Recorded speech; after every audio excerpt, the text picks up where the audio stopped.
नमस्कार दोस्तों, तो मैं आपका अपने चैनल हुनर एंकलैक्स पे स्वागत करती हूँ। तो आज हम डिस्कस करेंगे कि ट्रायज क्या होता है और इसको हम डिज़ास्टर या फिर इमरजेंसी कंडीशन में कैसे यूज़ करते हैं। मीन्स इसके अकॉर्डिंग हम क्लाइंट्स को प्रायोरिटाइज़ कैसे करते हैं। तो आइए सबसे पहले तो जानते हैं कि ट्रायज होता क्या है। So, triage in a disaster or war, triage consists of a brief assessment of victims that allows the nurse to classify victims according to the severity of injury, urgency of treatment, and place for treatment. तो इसमें क्या है, nurse brief assessment करती है जितने भी victims होते हैं डिजास्टर में। ब्रीफ असेसमेंट का मतलब क्या होता है, 2 या 5 मिनट में वो असेस कर लेती है क्लाइंट को। ठीक है, तो फिर वो असेस क्या करती है, सिवियरिटी ऑफ इंजरी क्या है क्लाइंट की, ठीक है, अर्जेंसी कितनी अर्जेंट उसको ट्रीटमेंट चाहिए, एंड प्लेस फॉर ट्रीटमेंट क्या है। तो इन 3-4 चीजों के बेसिस के ऊपर वो क्लासिफाई कर लेती है विक्टिम्स को कि किसको हाईएस्ट प्रायोरिटी देनी है एंड किसको लोएस्ट प्रायोरिटी देनी है। तो अभी हमारे पास एक एक्शन टेक एक्शन बॉक्स है, क्लिनिकल जजमेंट। तो इसमें क्या है, the nurse is the first responder for the scene of a school bus accident. The nurse triages the victim from highest to the lowest as follows। तो इसमें इन्होंने 4 children दिए हुए हैं। तो किस चिल्ड्रन को किस चाइल्ड को मीन्स हाईएस्ट प्रायोरिटी देनी हो और किसको लोएस्ट प्रायोरिटी देनी है। तो इसमें हम देखते हैं कि फर्स्ट नंबर पे हमारे पास है कंफ्यूज्ड चाइल्ड है with bright red blood pulsating from a leg. ठीक है, तो इस चाइल्ड का क्या है कि ब्राइट रेड ब्लड आ रहा है लेग में से, लेग वुंड में से, जो कि पल्सेटिंग है। पल्सेटिंग एंड ब्राइट रेड का मतलब होता है कि जो ब्लड है वो आर्टरी से आ रहा है। ठीक है, तो आर्टरी से बहुत ज्यादा अमाउंट में ब्लड लॉस होगा, तो इसलिए ये सर्कुलेशन कॉम्प्रोमाइज हो सकता है इस चाइल्ड का, तो हमें इसको फर्स्ट प्रायोरिटी देनी है। ठीक है, तो सेकंड है child with a closed head injury, closed head wound and multiple compound fractures of the arm and legs. तो इसमें क्या है कि एक चाइल्ड है, उसका हेड क्लोज्ड हेड इंजरी होगी। तो क्लोज्ड हेड इंजरी सबसे ज्यादा मीन्स डेंजरस होती है, क्योंकि हमारे जो स्कल है बिल्कुल फ्यूज होती है। अगर ब्रेन में कोई इंजरी होती है तो मीन्स ब्रेन को एक्सपैंड होने के लिए जगह नहीं होती। ठीक है, तो वहां पे ब्रेन डैमेज होने के चांसेस सबसे ज्यादा हो जाते हैं। तो इसलिए इसको क्लोज्ड हेड इंजरी हुई है, दैट इज कंसर्निंग। ठीक है, तो मल्टीपल फ्रैक्चर्स हैं चलो आर्म्स एंड लेग्स पे। तो जो क्लोज्ड हेड इंजरी मीन्स हम बोल सकते हैं कंकशन को भी बोलते हैं, कंट्यूजन को भी बोलते हैं, diffuse axonal injury and intracranial haematoma. तो ये टाइप्स हैं। ठीक है, क्लोज्ड हेड इंजरी। तो मेनली जो क्लोज्ड हेड इंजरी होती कब होती है, ये तब होती है जब rapid forward and backward movement होती है ब्रेन की इनसाइड द स्कल। ठीक है, तो एक डिब्बे में आप देख लो, एक डिब्बा बंद है, ठीक है, तो उसमें कोई एक बहुत ही सॉफ्ट चीज है, तो वो कई बार जब एक्सीडेंट के कारण वो डिब्बे के आगे जाके लगती है, पीछे जाके लगती है, तो एक शेकिंग मूवमेंट होती है। तो ऐसे ही हमारा ब्रेन है। ठीक है, तो ब्रेन आगे लगता है, स्कल के पीछे जाके लगता है, तो वहां पे ना शेकिंग मूवमेंट के कारण ब्रेन में इंजरी हो जाती है। ठीक है, तो उसे क्लोज्ड हेड इंजरी बोलते हैं। तो इसके कॉजेस क्या क्या हो सकते हैं क्लोज्ड हेड इंजरी के। तो इसके कॉजेस हो सकते हैं कि फॉल हो गया, ठीक है, कहीं पे किसी क्लाइंट का, या कार एक्सीडेंट हो गया, या फिर स्पोर्ट्स। तो इन 3-4 मीन्स इवेंट्स के ड्यूरिंग क्लोज्ड हेड इंजरी होने के चांसेस ज्यादा हो जाते हैं। तो इसलिए हम इसको सेकंड प्रायोरिटी देंगे, क्योंकि ये क्लोज्ड हेड इंजरी है। तो थर्ड है हमारा child with a simple fracture of the arm and complaining of arm pain. तो ये इसको सिंपल फ्रैक्चर है, तो कोई ब्लड लॉस नहीं हो रहा, तो कुछ भी कॉम्प्रोमाइज नहीं लग रहा, तो इसीलिए इसको थर्ड प्रायोरिटी में आएगी। तो लोएस्ट प्रायोरिटी किसको देंगे, sobbing child with several minor lacerations है on the face arm and legs. Means minor lacerations हम बोल सकते हैं कि थोड़ी बहुत खरोंची आई हैं उसको, ठीक है, एक्सीडेंट के ड्यूरिंग, फेस पे, आर्म पे एंड लेग्स पे। सो इसको लोएस्ट प्रायोरिटी में डालेंगे। तो मुझे उम्मीद है कि आप इन चारों को कैसे हाईएस्ट टू लोएस्ट डालना है प्रायोरिटी वाइज, तो आप बहुत अच्छी तरह से समझ चुके होंगे। तो नेक्स्ट है कि एक स्ट्रेटजी है, तो इस स्ट्रेटजी के अकॉर्डिंग हम इवेलुएट करते हैं severity of injury of each victim as quickly as possible and to tag the victims in about 30 to 60 seconds। तो कैसे उनको कौन सी स्ट्रेटजी के यूज के बाद हम इवेल्युएट करते हैं severity of injury, that is start. ठीक है, अभी देखते हैं कि इमरजेंसी डिपार्टमेंट में ट्रायल सिस्टम कैसे काम करता है। कॉमनली वहां पे इमरजेंसी डिपार्टमेंट में क्या होता है कि 3 टायर सिस्टम होता है। तो इसके अकॉर्डिंग क्या होता है कि जो क्लाइंट्स होते हैं उनको 3 कैटेगरीज में हम डिवाइड कर देते हैं, जो भी इमरजेंसी में क्लाइंट्स आते हैं। ठीक है, तो फर्स्ट कैटेगरी है कि emergent, urgent, then non urgent. Means emergent क्या होता है कि रेड कलर में है, इट मीन्स इमरजेंसी में देखना होगा। अर्जेंट थोड़ी सी कम प्रायोरिटी आ गया, नॉन अर्जेंट उससे भी ज्यादा कम प्रायोरिटी में। ठीक है, तो सबसे पहले देखते हैं कि अर्जेंट रेड कलर का जो है प्रायोरिटी फर्स्ट देंगे उसको, एंड वो हाईएस्ट प्रायोरिटी में जाएगा। तो इसमें कौन से क्लाइंट्स होते हैं? इसमें क्लाइंट्स होते हैं जिनको लाइफ थ्रेटनिंग इंजरीज हो गई, जिनको इमीडिएट अटेंशन की जरूरत है, कॉन्टिन्यूस एवेल्युएशन की जरूरत है, एंड जो जिनका हाई हाई प्रोबेबिलिटी है फॉर सर्वाइवल। तो ये 4 कंडीशन वाले जो क्लाइंट्स होते हैं, ठीक है, इमरजेंसी में, तो उनको प्रायोरिटी 1 दी जाती है, तो वो हाईएस्ट प्रायोरिटी में आते हैं। तो इनको हम याद कर सकते हैं जैसे red peel. Red means red priority, means priority 1 जिसको बोलते हैं। तो peel means probability, P is for probability, high probability होनी चाहिए सर्वाइवल की अगर इमरजेंसी में हाईएस्ट प्रायोरिटी में डालना है। ठीक है, तो ई इज फॉर उस बंदे को, उस क्लाइंट को कॉन्टिन्यूस इवैल्यूएशन की जरूरत है। ए इज फॉर उसको इमीडिएट अटेंशन की जरूरत है। एल इज फॉर उसकी लाइफ थ्रेटनिंग इंजरीज हैं। ठीक है, तो इन 4 चीजों की वजह से हम उनको हाईएस्ट प्रायोरिटी में डालते हैं। तो अभी क्लाइंट्स कौन कौन से आते हैं, तो ये देखो, तो फर्स्ट पे है ट्रॉमा विक्टिम्स, फिर आ जाते हैं कार्डियक अरेस्ट वाले या चेस्ट पेन वाले, जितने भी क्लाइंट्स हैं वो भी हाईएस्ट प्रायोरिटी में जाएंगे। देन केमिकल स्प्लैशेस हैं to the eyes, severe respiratory distress है उनको, देन लिम्ब एम्पुटेशन है, देन फिफ्थ जो सिक्स्थ है that is acute neurological deficit. तो ये सारे के सारे क्लाइंट्स हमारे पास हाईएस्ट प्रायोरिटी 1 इमरजेंट में जाएंगे। अभी हमारे पास आ जाती है सेकंड प्रायोरिटी 2, मीन्स उसको अर्जेंट येलो बोलते हैं, येलो कलर दिया हुआ है इसको। तो इसमें क्या है कि इसमें वो क्लाइंट्स सारे आ जाते हैं जिनको ट्रीटमेंट करना है, जिनकी इंजरीज हुई हैं उनको ट्रीटमेंट देना है, बट उनकी जो कॉम्प्लिकेशंस हैं वो लाइफ थ्रेटनिंग नहीं है। ठीक है, तो ये वाले क्लाइंट्स इसमें आते हैं, तो इनको मेनली ट्रीट किया जाता है within 30 minutes to 2 hours के लिए, एंड कॉन्टिन्यूस इवेल्यूशन चाहिए एवरी 30 to 60 मिनट्स। तो हम इसको याद कैसे कर सकते हैं, ये देखिए, हम देख सकते हैं कि you are 32 year old but Eva is in 30 to 60 years। You are का मतलब अर्जेंट, यू आर अर्जेंट। ठीक है, 30 and 2 means with in treat कब करना है, 30 minutes to 2 hours। ठीक है, then old but Eva, Eva is evaluation. Evaluation कैसे होनी चाहिए इन क्लाइंट्स की, इवेल्युएशन होनी चाहिए 30 to 60 minutes, every 30 to 60 minutes। ठीक है, so you are 32 year old but Eva is in 30 to 60 years। तो नेक्स्ट है हमारे पास, इसमें क्लाइंट्स कौन से आते हैं, तो वो हमारे पास आ जाते हैं कि जिनको सिंपल फ्रैक्चर हुआ है। सेकेंड है ओपन फ्रैक्चर है विद डिस्टल पल्स। ठीक है, तो यहाँ पे ओपन ओपन फ्रैक्चर किसको बोलते हैं कि जो बोन है वो ब्रेक डाउन होके स्किन के बाहर आ गई, तो उसको ओपन फ्रैक्चर बोलते हैं। ठीक है, तो ओपन फ्रैक्चर है बट डिस्टल पल्स जो कि प्रेजेंट है। अगर किसी क्लाइंट के ओपन फ्रैक्चर होता बट उसकी डिस्टल पल्स एब्सेंट होती तो वो इमरजेंसी में जाना था। ठीक है, इमरजेंट प्रायोरिटी फर्स्ट में जाना था, क्योंकि उसकी जो कि अपना आर्टरी या फिर उसकी डिस्टल पल्स नहीं है।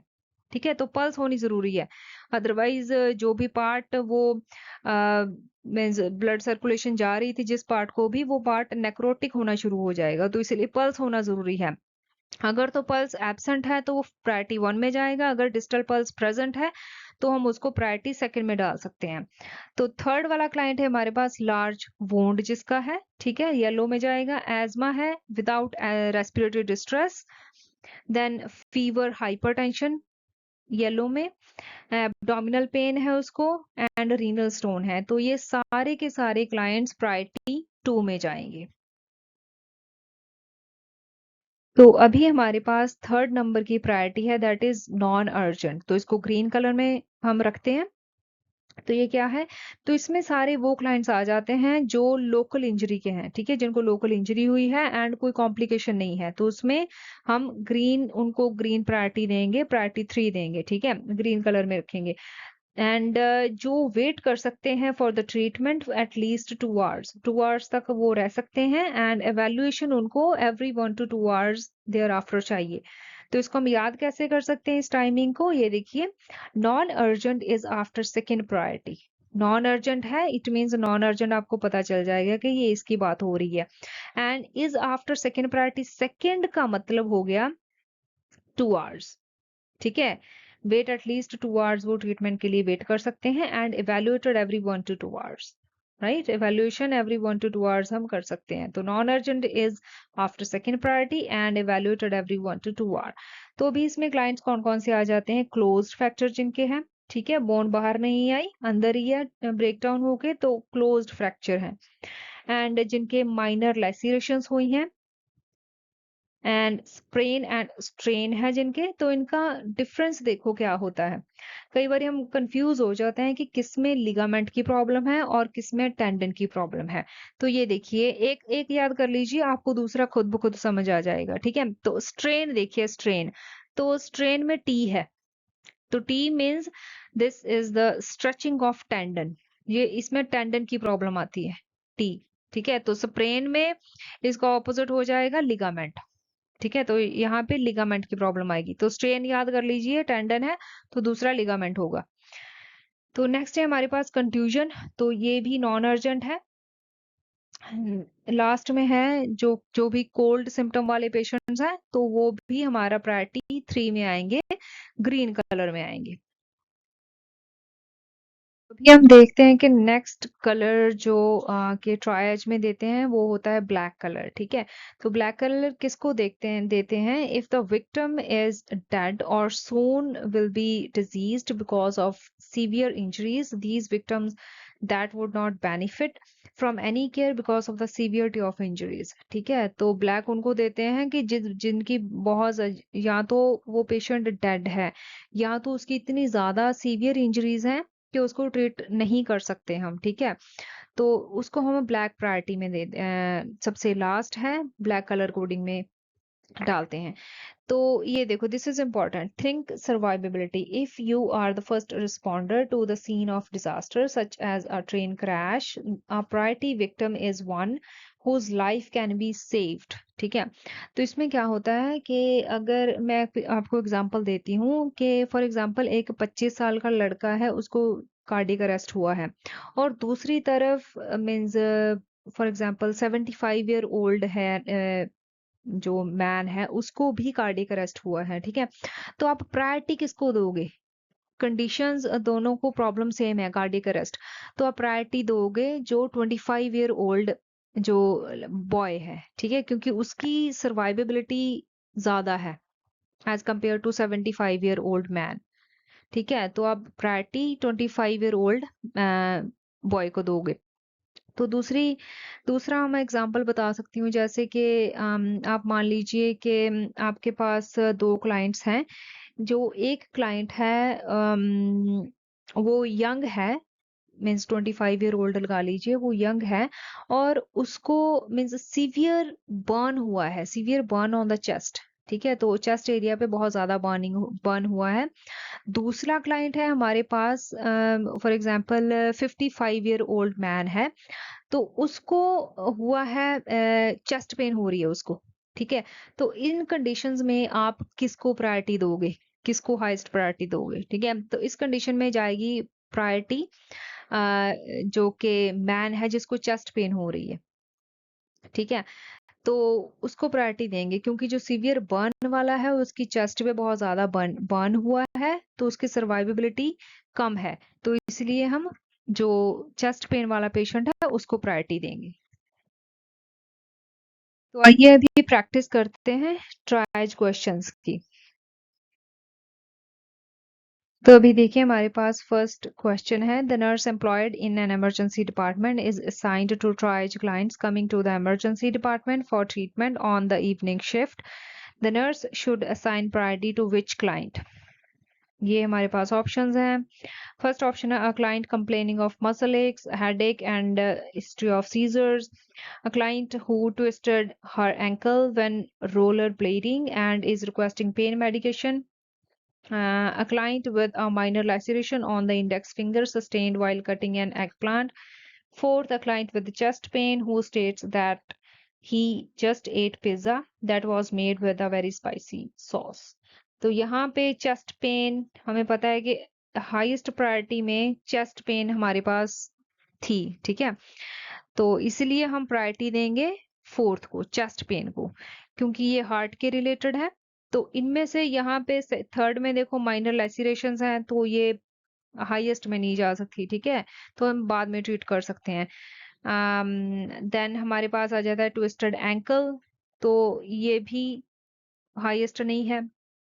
तो फर्स्ट में भी मसल एक हो रही है, हेडेक हो रही है, तो ये भी हाईएस्ट में नहीं है, ठीक है। तो फर्स्ट प्रायोरिटी किसको देंगे हम? फोर्थ को, जिसको चेस्ट पेन हो रही है। देखिए हमारे पास सेकंड क्वेश्चन है, the nurse is the first responder at the scene of a 6 car crash on a highway, which victim should the nurse attend to the first? So first है, it means prioritize करना है। तो ये देखिए हमारे पास है option 1, a victim experiencing dyspnoea, second, a victim experiencing confusion, third, a victim experiencing tachycardia, fourth, a victim experiencing intense pen, ठीक है। तो यहाँ पे हम अगर प्रायोरिटाइज में एबीसी के अकॉर्डिंग सोचें, तो एयरवे, ब्रीदिंग, सर्कुलेशन, तो इट मींस हम जो हमारी जो प्रायोरिटाइज आएगी वो फर्स्ट ऑप्शन को आएगी। तो फर्स्ट ऑप्शन वाला जो क्लाइंट है वो हमारा प्रायोरिटी होगा, ठीक है, एबीसी के अकॉर्डिंग। अगर आप सोच रहे होंगे यहाँ पे हमने इमरजेंट प्रायोरिटी फर्स्ट में रेड कलर में पढ़ा है कि एक्यूट न्यूरोलॉजिकल डेफिसिट, तो ब्रेन की रिलेटेड प्रॉब्लम है, तो इट मींस कंफ्यूजन भी आ सकती है, ठीक है, प्रायोरिटी। तो वहां पे है एक्यूट न्यूरोलॉजिकल डेफिसिट। वो क्या होता है कि फॉर एग्जांपल आपकी एक्सीडेंट की वजह से, ठीक है, ब्रेन में इंजरी आ गई, स्पाइनल कॉर्ड को इंजरी आ गई या नर्व्स को इंजरी आ गई, तो उसकी वजह से आपकी बॉडी पैरालाइज हो गई, तो वो होती है एक्यूट न्यूरोलॉजिकल प्रॉब्लम। आपके न्यूरोलॉजिकल जो फंक्शन होते हैं वो अब नॉर्मल हो जाते हैं। तो यहाँ पे कोई भी ऐसी ये स्टेटमेंट को पढ़ के नहीं लग रहा है कि एक्यूट न्यूरोलॉजिकल प्रॉब्लम है, तो ये कंफ्यूजन है सिर्फ, ठीक है। तो ये कई बारी, जैसे कई बार यूटीआई हो जाता है तो उनमें भी कंफ्यूजन हो जाती है, तो ये हमारा प्रायोरिटाइज नहीं आएगा। तो एबीसी के अकॉर्डिंग हमारी जो एयरवे को पहले ट्रीट करेंगे, इसको स्टेबलाइज करने के मींस फर्स्ट एयरवे को ट्रीट करने के बाद हम ये तीनों ऑप्शन वाले जो भी क्लाइंट्स हैं उनको देख सकते हैं।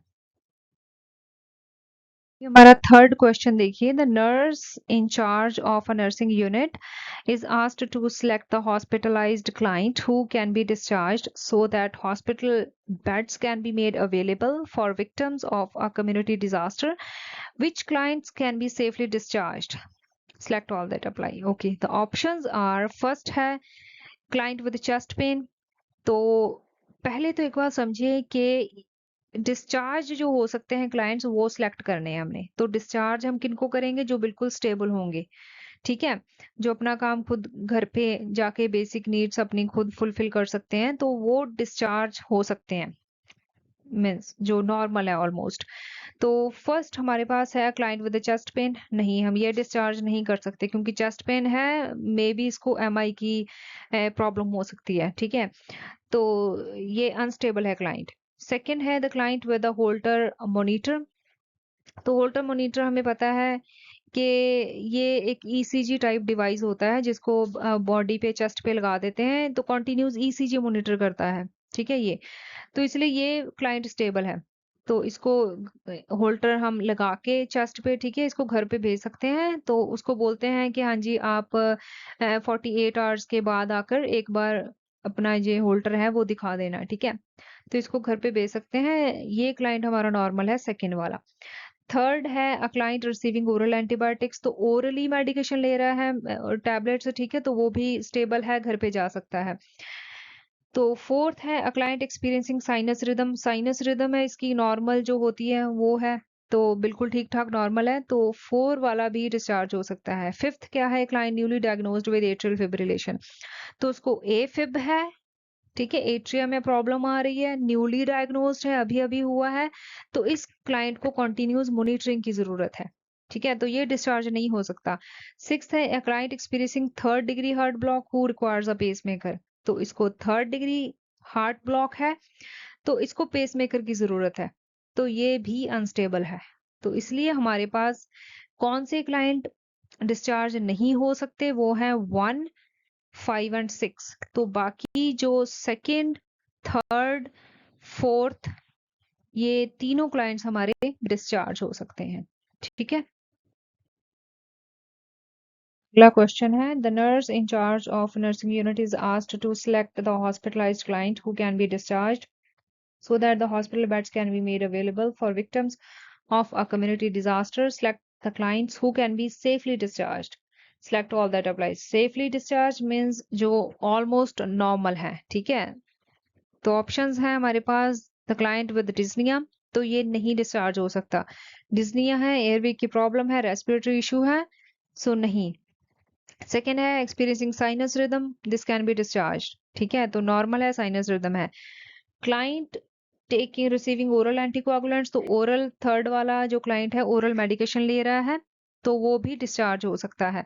4th वाला क्लाइंट है विद क्रोनिक एफिब, तो ये भी डिस्चार्ज हो सकता है क्योंकि इसकी प्रॉब्लम एक्यूट नहीं है, नई नई नहीं पैदा हुई, ये क्रोनिक है, बहुत सालों से चली आ रही है, तो ये एफिब एफिब को लेकर ये हैबिचुअल है ये क्लाइंट, ठीक है, तो ये क्रोनिक है, तो ये भी पेशेंट डिस्चार्ज हो सकता है क्योंकि ये एक्यूट नहीं है, नई मींस नई प्रॉब्लम नहीं हुई है ये। A client experiencing 3rd degree heart block, तो ये क्लाइंट अनस्टेबल है, ठीक है, हार्ट ब्लॉक है, तो मे बी इसको पेसमेकर की जरूरत पड़ेगी। अ client who has not voided since before surgery, तो ये सर्जरी इसकी ठीक है, बिफोर सर्जरी ये अभी तक इसने वॉइडिंग नहीं की है, ठीक है, तो ये भी क्लाइंट अनस्टेबल है। तो इट मींस हमारे पास नॉर्मल डिस्चार्ज कौन से हो सकते हैं, 2nd नंबर का क्लाइंट, ओरल 3rd नंबर का क्लाइंट, 4th नंबर, ये तीनों डिस्चार्ज हो सकते हैं। तो मुझे उम्मीद है कि आपको ये वीडियो बहुत अच्छी लगी होगी, तो please like, share, comment and subscribe कीजिए मेरे चैनल को for more videos, and thanks for watching.